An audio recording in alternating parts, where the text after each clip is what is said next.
I sat at my ceramic and steel desk, trying to ignore how glaring the fluorescent lights overhead were. The building itself was from the Carter administration, and the teacher, Mrs. Wormwood, had aged about as gracelessly. She droned on about the alien invasion, our visitors from the stars, and how wonderful it all was.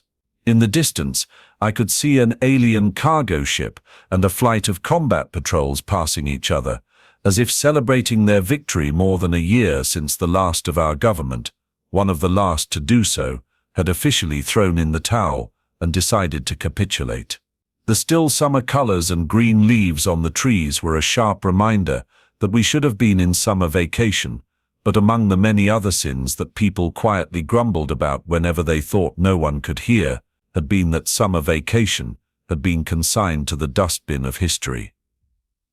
Elias Sampson, my internal groans only just managed to stay that way as I pried my eyes away from the window. Standing, my feet refused to make more effort than the bare minimum of a shuffle as I made my way to the front of the classroom. I opened my mouth, though, that at least I was good at. 3 years ago, we absolutely got our shit packed in by a bunch of walking, talking eggplants who think with their tit. Elias Sampson. I cupped a hand over my ear at the shrill shriek she uttered, and turned to see the delightful effect. Mrs. Wormwood had turned as red as a ripe cherry tomato, and I fought to keep the grin off my face. Fine, I didn't actually care that much.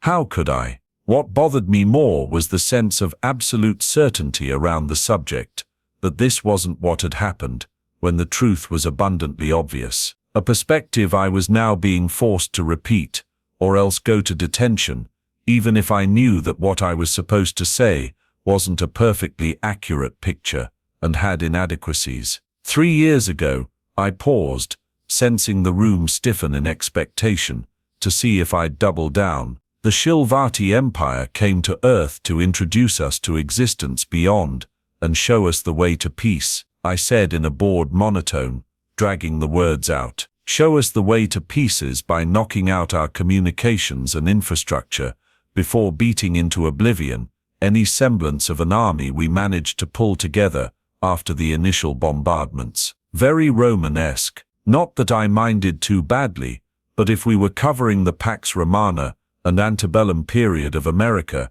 as some of the dark periods in global history, then surely we were in one now too, or ought to be able to at least suggest it, entertain the notion as a comparison. But, no, now I had to recite my lines for my report that had come to the single, approved of conclusion, as decreed by some educational board, but worded ever so slightly differently, so that I wouldn't get hammered for outright plagiarism. I continued, their emissaries taught our nations how to harmoniously work together, by forcing every country into complete, non-negotiable surrender. It is at this anniversary of the cessation of conflict that we expand our knowledge of our new friends. Having successfully, if reluctantly, gotten to the end without speaking another word of controversy, I went back to my seat in the middle of the room. My teacher stared at me, unimpressed with my performance. Detention for your earlier outburst, Mr. Sampson. Whatever, I said, flaunting to her how little and brief her victory ultimately was. I didn't believe, and I, as a kid, was the futures that everyone seemed so intent on getting to recite the right phrases. One last parting shot of defiance against someone who'd forced me to add my name to something I wasn't sure was real. Every class was like this, here at Tulane. In sociology, we learned about their motivations and perspectives. In the pathetic civics class, we got force-fed info about every governmental system, except our own. For biology, relearning Punnett squares but with less emphasis on DNA, and more of a focus on commonly found alien species, the Shilvati had spread across the galaxy, which was admittedly somewhat interesting. Administrators tried to combine 2 years of schooling to make up for the lost years during which our government and society all but collapsed, and it still didn't measure up to my 4th grade year at St. Michael S. Had Talay's curriculum always been so pathetic?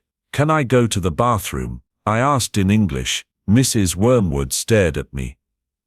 Can I go to the bathroom? I asked in Shilvati, the language of our conquerors and a basic phrase we'd all been taught, and she insisted we use, and only then did she wave me to the hook the giant wooden ladle hall pass hung upon. Thankfully, I saw to my own education. Last week I'd paged through Anarchist's cookbook, good for inspiration, if very suspect in its detailing. Today I had something far less questionable, something to tide me over as I wandered toward the library, at this point relegated to a vestigial organ, still extant, its books ancient and yellowed, with a union employee inside, who the district surely had no intention of replacing when she finally retired. She'd go the way of shop-home economics, recess and summer vacation, if the rumors were true. I heard hurried footfalls behind me, and a voice that called out to me was strangely somehow familiar. Going somewhere, I spun in place and blinked, looking up from my book. Huh? You're the new kid, aren't you? Transfer? I'd seen this same kid earlier. We'd made eye contact a couple times in the hallways. He had hair just a shade too light to be called brown, and a strange kind of smile. It was almost like it was stuck in a half-sneer, half-mocking expression. Dressed in a nice t-shirt and tennis shoes, blue jeans, about as nondescript as one could be. Yeah, I said. Transfer. This is Talay. No one gets transferred here. Not the goths, not the jocks, not what passes for the preppies unfortunate enough to get stuck here. He seemed quite the social butterfly. Why was he trying to categorize me? Why, what do you think? I asked, eyes narrowing. The closest to anything reasonable I've heard is that you were held back a year. Wasn't almost everyone held back? Without a functioning government and so many parents pulling kids out, it had been inevitable. Yeah, I know, just poking, he said, not sounding stressed, as if he either didn't care about the hostility I was emanating. Well, don't, or what? He asked, stepping closer, but he seemed to ask it without malice, almost as if curious about my threat, and what might be behind it, if anything. He noted the clenched fist I made, and offered an open palm as a half-wording gesture, stepping away. A fighter. I glanced away rather than acknowledge he was right. I didn't have much confidence in myself in a true standing fight. I'd bite, pull, shove, hit with my palms, and choke first. Fighting a sibling 5 years older didn't give me the luxury of fighting fair. I didn't start the fights, I said quietly. I just finished them. He sniggered. That's a good line. I'd borrowed it from my sister. It isn't my fault the other kids weren't prepared for the fight they picked. They'd always go bawling to the teachers afterward. Adults can be stupid, you know. They're supposed to stop bullying, but instead they cover for them. No one really does what they're supposed to, and they don't even follow their own rules. Aren't you tired of that? Yeah, I said darkly. His words burned at me a little for some reason. I realized I'd made a fist again. I got detention today again. Well, see you there. He suddenly spun on his heel. It wasn't long before I bumped into him again. That afternoon's detention, in fact. I'd finished the assigned makework long ago, but we still had to stay for another half hour, another stupid grown-up rule. I kept my head down, pretending to look busy with the bottom of the page. Just below, spread open and pinned under my thighs, was a book. I'd turn the page whenever Mr. Langrer wasn't looking my way. Finally, the teacher got up to use the bathroom, and the kid from before shuffled over. So heard you mouthed off about the Shilvati. Bullshit, right? It is, I agreed. Look, I'm sure we have met before somewhere.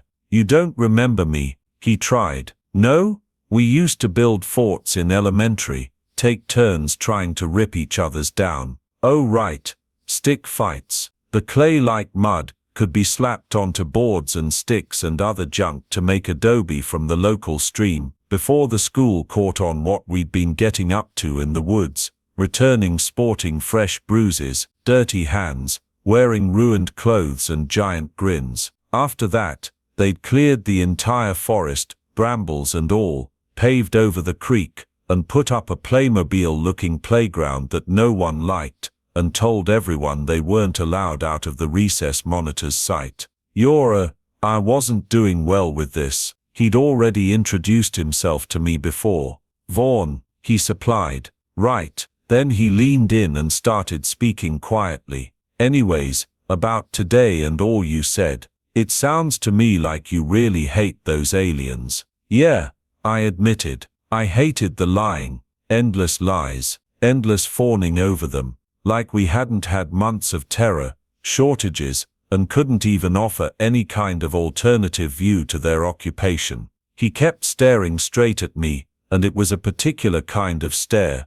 I couldn't focus on the book at all. What do you want? I asked, finally looking up. I heard a rumor about you after I left elementary. A rumor about what? That you and your cousin built a bomb, and he got in trouble, and had to move away. But I bet it was you who made it, wasn't it? We'd started building the bombs after I'd told him about the forts and tearing them down, and he'd mentioned having an idea on how to really destroy one. The first had been leftover fireworks taped to a board. Then we'd run out of fireworks, and one thing had led to another, and the next thing I knew, he'd drilled a hole into a pipe of PVC. It had been like a game building to make something loud. We'd made it without even thinking about why, the fort's long forgotten. We didn't get into trouble. He'd moved because his dad got a new job up in New Jersey. It had been miraculous. No serious repercussions had ever come of that. Do you know how you built it? You ever think of doing something about the invaders? For once, someone had asked an intelligent question. Not why or what's wrong with you or even when, or the spectacularly dim what were you trying to do. One didn't build such a thing on accident, after all. I'd got saltpeter from Jacqueline's ice packs left behind in the freezer, charcoal from Father's grill, sulfur from Mother's gardening cabinets in the garage, borrowed a mortar and pestle from the kitchen, and soon had enough gunpowder. Then he glued the caps in place, some speaker wire pinched from my uncle's stereo, and a battery. It was hardly rocket science, or an exact science in any sense of the term. We gotten better and better at it, the bombs bigger, the blasts stronger, until he brought along a few friends, and well, that's probably the one you heard about. His eyes met mine. Bet you've got a real axe to grind with the eggplants, a colloquialism for the aliens, one among many. I remembered how the kids bragged about pulling the aliens into their homes to visit, talking about how their fathers would be up in the stars, how I'd be forgotten about, left back on Earth. I'd tried to insult, and I don't even think he'd understood it. But I remember the stupid expression on the bully's face, the way he just didn't get it. But he'd have a nice bright future with them anyways, visiting the moon, flying through the rings of Saturn, or beyond, and I'd be left behind, forgotten about. I'd had to be pulled off the kid as he screamed for mercy. Saw the book you were reading in the hallway. I closed my legs, hiding survival evasion resistance, and escaped further under the table, before realizing it was already too late. He'd seen the things I read. Just like the bombs, I'd been reading it, and not even thinking about why. It was the realm of the forbidden, no purpose in mind, no real goal. It's not really that I have some burning hatred for them, personally, How could I? My only interactions had been at as extreme a distance as I could maintain. If I saw a patrol, I'd turn Grandpa's bike around and find another route. He seemed understanding, nodding slowly, even though he clearly didn't believe me. When I didn't bite, he started providing words for me. It's just, he said quietly, like it was an offer to let me keep going. No one ever wanted me to really speak before. They just wanted me to shut up,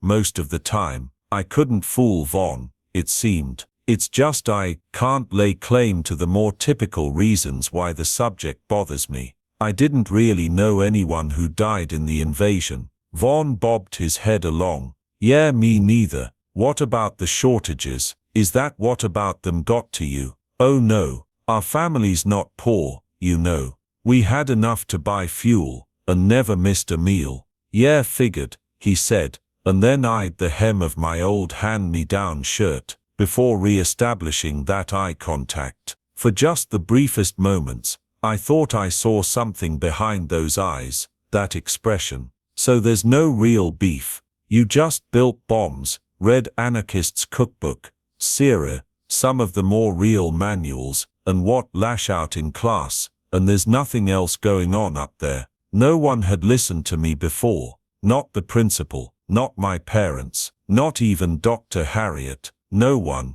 I was already a bit mad at being forced to cave in before I faced any real consequences for my defiance, at saying the truth in class. I'd stepped back into line in front of Mrs. Wormwood, like a coward. Right when I felt the tension I'd made build up to a crescendo, I'd hop back into the safe opinions to hold with a just kidding. I'm the class clown that no one laughs with. Ha ha, a detention is all you'll need. No one listened. I was tired of half-assing even my own anger, my own talents. I kept seeing how lies were rewarded, and how uninterested the system was in seeking the truth about those fights. I forced my hand to unclench the fist I'd unconsciously made again. They just wanted the easy answers, and for the problem to go away. I want to blast the truth into their faces. Whatever you weren't allowed to say, is what I wanted to say most of all. To shove reality into everyone's face until they can't deny it anymore.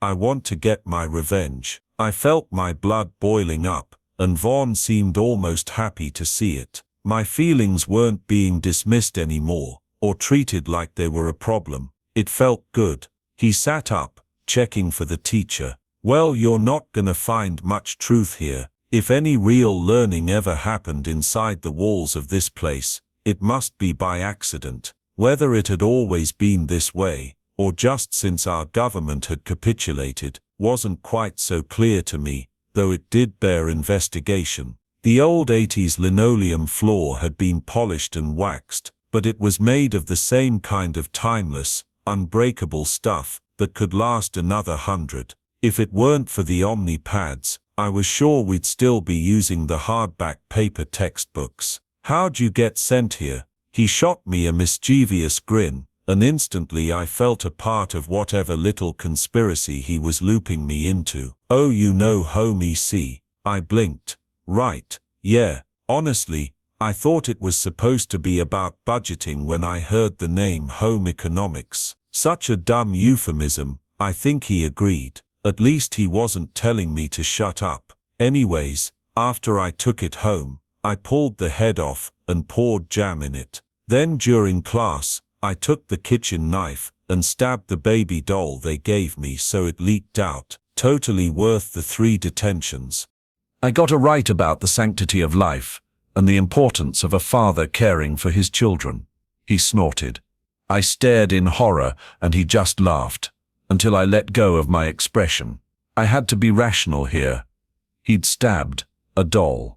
A piece of plastic formed from a cast. It had no feelings of any sort. Maybe it was some kind of social protest. Pretty funny, I admitted, once my mind worked past its protests. Was it over there, you know? I mean them changing the curriculum? Yeah, kinda. Did you read the assigned books about child rearing? He rolled his eyes. How many different ways to say don't shake the baby can they think of? Eventually I'd had enough. It was an insult to anyone with 2 brain cells to rub together. Next thing I knew, I was sent here at the start of the new school year. But I make fast friends. He blew out a sigh. How are your grades so far? It's my first month here, so I'm not done all the textbooks. At least, not yet, I confessed, and he looked surprised. I know, I focused on the, history textbook first. I read it the first week, then past that, it's just memory recollection and recitation for quizzes. Maths, I searched for a polite way to explain that Talay was at least 2 years behind St. Michael's, and that was going by the final chapters toward the back of the textbook. Well, math. Then I found out it doesn't matter what my grades are. The state test is all that matters. Now I just don't have any motivation to really get serious. Speaking of, I slid down the lunchroom bench seat and grabbed my old hand-me-down backpack, then pulled it back near. We were almost done here. Then I pulled the Omnipad close and flicked it on. At least these were fairly universal, beyond durable, and held charge for months at a time. I paged through to the Add Friends section, but Vaughn waved it off. Just think of me as a friend. He smiled, that same grin that was weirdly friendly. But for now I'd put the social screen away and pretend to keep reading. Mr. Langley is gonna be back any second. We'll talk more later. As promised, he found me, announcing himself as I went to unlock my bike. Hey, oh hey. I turned back around, suddenly feeling caught in a vulnerable position, hunched over the bike like this. So, just think of you as a friend. One I'm supposed to pretend I don't have. I was just trying to understand my position with him. I didn't really have any friends, let alone ones who would understand something like what I was feeling. I kind of wanted to keep talking about my frustration with the world, and fortune would have it that he did too. Let me ask you something, Elias. Do you ever think about those people who got you kicked out? What do you think they'd do if it got them even a step closer with these aliens? Do you think they'd rewrite history? They trod on you.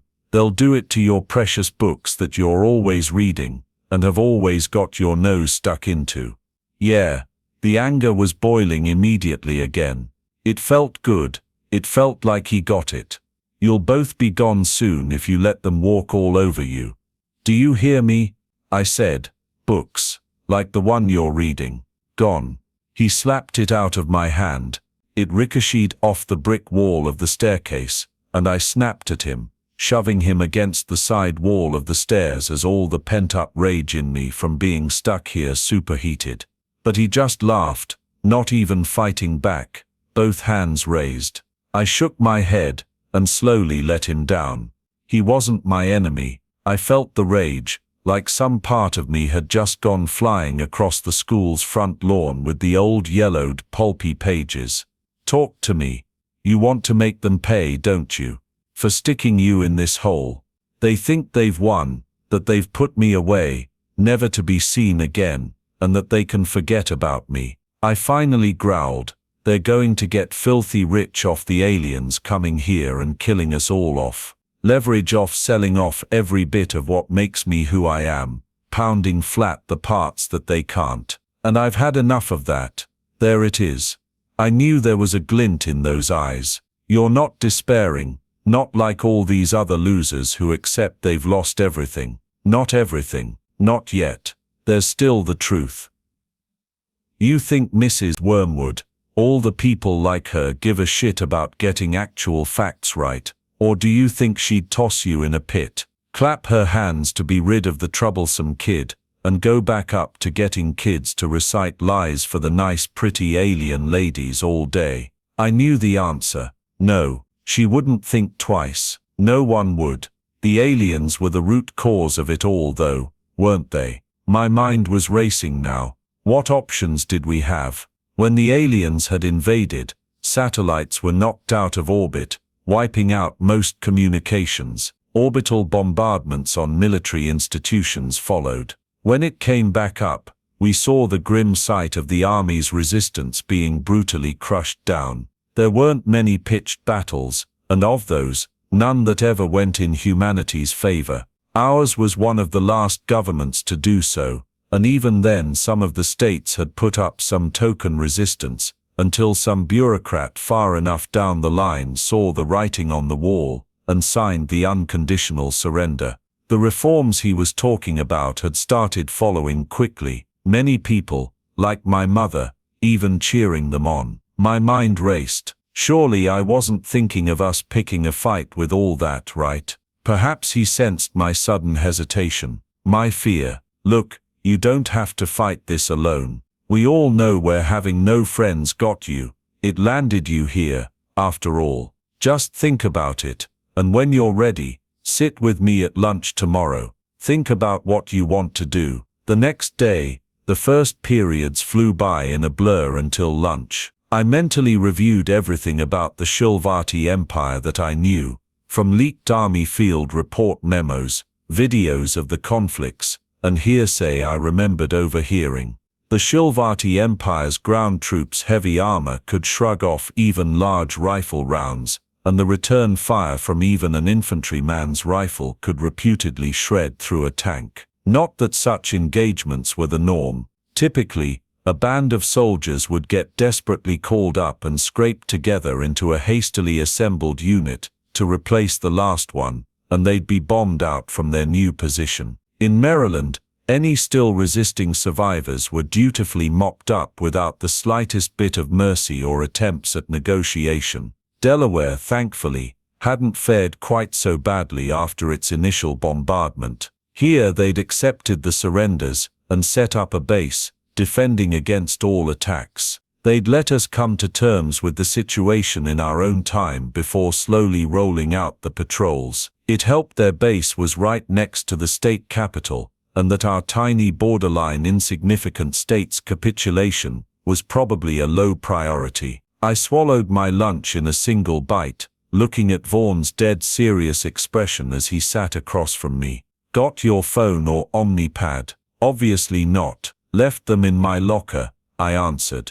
Wasn't like the phone was all that useful. The cellular network was down about as often as it was up, and Dad's hand-me-down barely lasted 2 minutes without being plugged into a spare battery. I'd snatched off Jacqueline's desk after she'd left it behind. She wouldn't be needing it up in New York. His nod of approval meant we were on the same page. We didn't have much time, just enough to exchange the basics. Bring a mask, bring a big bomb, and meet back with me. I scratched down with a pencil for our meeting point in the woods. That night, I started making the bomb. Outfit home EC. That next day had a very specific task I'd set out for myself in free make time. At least we weren't doing cooking practice today. Whenever we actually did cook, of course with rationing being still carried out and price shocks due to shortages, we had endless substitutions until it didn't resemble the recipe.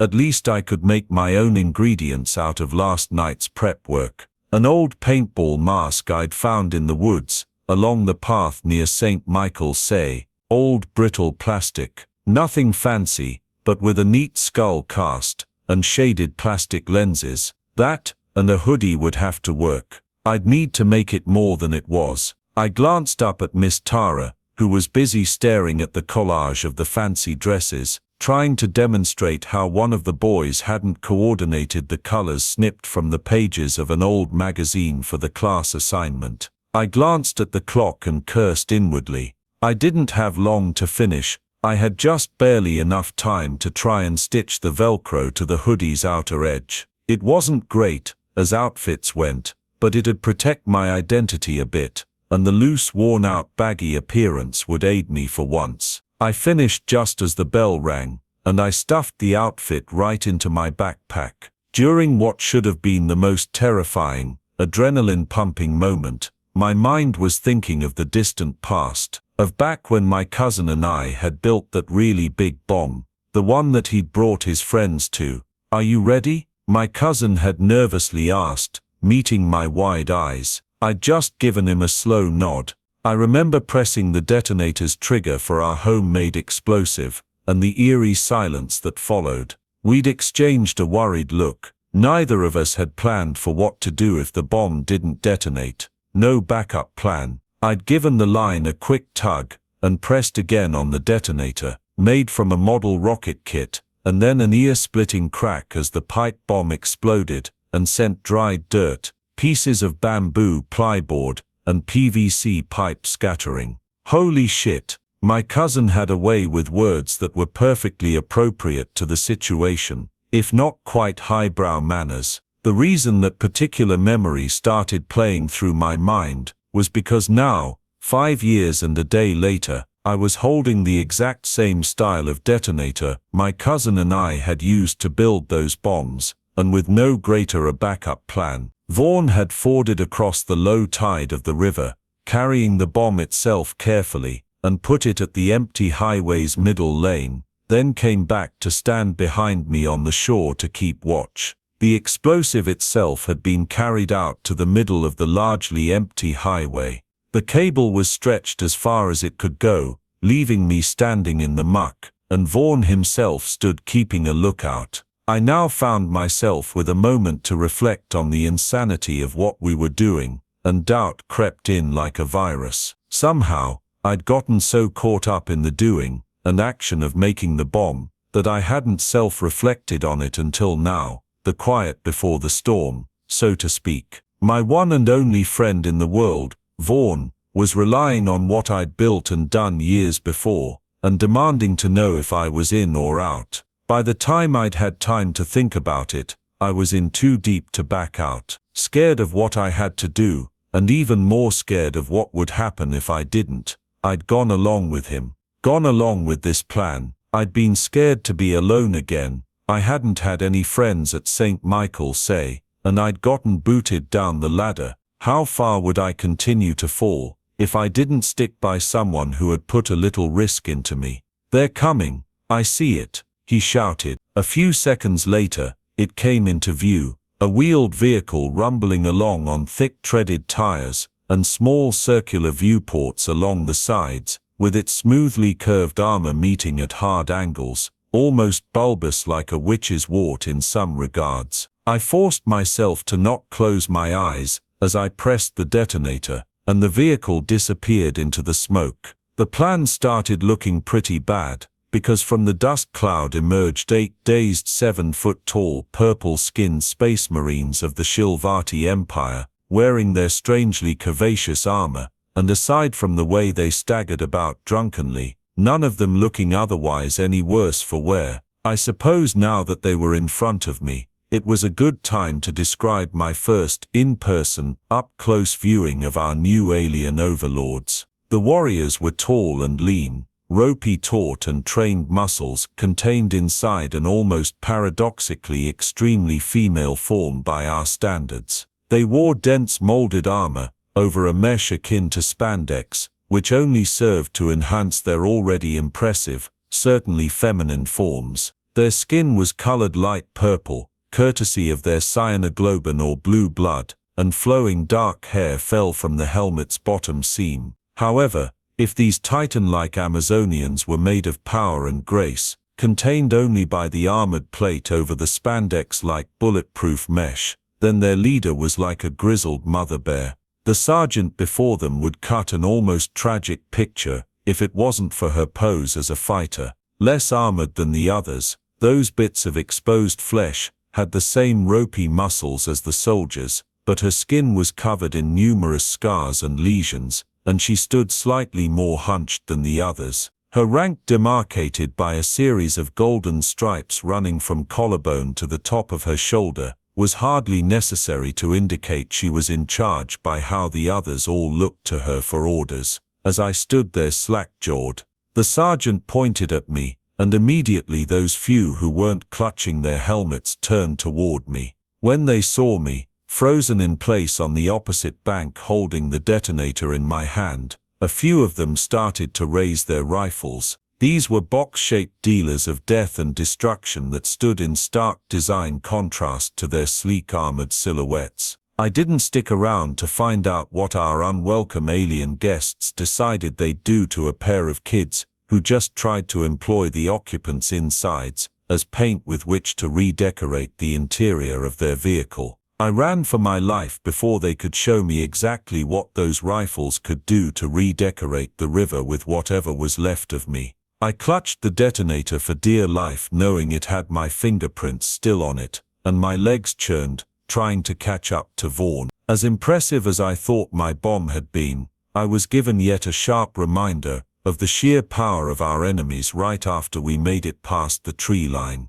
The earth itself suddenly geysered upwards, and tree trunks exploded into shrapnel as a flyby from a ground attack craft took a great gouge out of the field we had been sprinting through. The shockwave from the low-flying craft's cannon sent me tumbling end over end along the dirt trail as I lost my footing, and for a moment, my only remaining sense was hearing, filled with the terrible screech as the sonic boom from its descent caught up with us. Finally, I opened my eyes again and got my mask on right, and watched the boxy-shaped spacecraft peel back upward into the clouds overhead, moving far too gracefully to seem natural for its brick-shaped silhouette to be capable of. I checked on Vaughn, who was no less stupefied than I, and gave him a good shove. As bad as that thing was, I didn't want to wait around for the Marines to find us standing here waiting, either. The woods was safe, in my head, or as much so as anything could claim to be on Earth. There wasn't much that was free of their presence. Though they had started ripping up some suburbs and the plants in the forests, it was mostly through human contractors. Asymmetrical warfare from the woods. I'd read books about it, but I'd had no idea it would be so terrifying. My knees shook, my lungs burned. I had nearly died 6 different ways back there, and I was literally not out of the woods yet, in either sense of the phrase. About 15 minutes of running later, and we were back onto the main popular jogging trail. Gasping, I took my mask off and looked over to my partner in crime. "They'll be looking for 2, Vaughn said, stripping his mask off and tucking it into his hoodie's front pocket. I instantly understood we were to split up before anyone combed the woods and saw us together. I set my bag down and made sure everything was stowed away. Detonator tucked snugly into the hollow back of the mask, and the both of those tucked into the bottom of the bag. I checked that inside the main pocket, the cover story was still there. A Swiss Army knife, an old paperback book about trees of North America I'd borrowed from the school library, and a plastic container. "See you at school," I croaked through my still dry throat, knowing that seconds counted now. That he'd even taken the moment for me to acknowledge was all the evidence I needed to know that he cared. We split in opposite directions from the main trail. I hadn't even bothered to tell him how terrified I was, that I would never be doing anything like this again. I thought it was obvious, so it blew my mind a little when he came up to me the next day and said he had an even bigger, bolder plan. When I got home, I saw no missed calls, no texts. Being the class reject had its perks, but at least now I wasn't alone.